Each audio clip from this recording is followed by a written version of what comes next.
Another tip and trick that we're going to show you is something that's pretty basic that happens in the field all the time, but the new guys may not know about it, so it's really good to show them, and it's fairly simple to solve. But it's one of those things that the guys are just like, I'm not sure why I'm getting these streaks in the middle. Yeah, so what happens is if a guy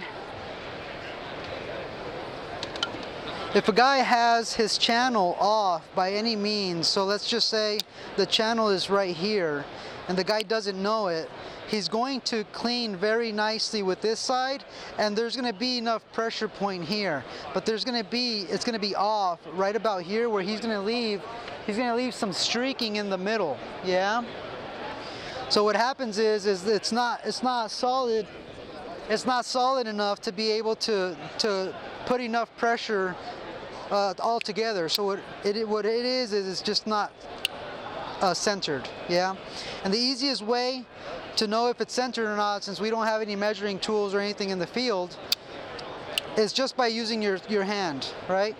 So here to here, I'm able to reach from the corner to this piece here in the middle of the handle, right? So we would just do the same the other way. Yeah, this is off by just a little bit, if you can tell. Yeah, so I'm going to do it where it's really off, right? The guy's having some issues leaving some streaking in the middle, doesn't know why.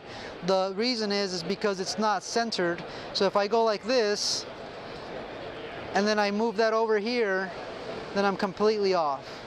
Yeah, so all it is just moving it over, try to get it centered, and being able to measure one more time. Yeah, there you go. So that's tips and tricks. It's something that's very easy to do. If you're smacking the channel against a frame or something, it might slide on you. You know, you might drop it for a second. You know, it lands straight on.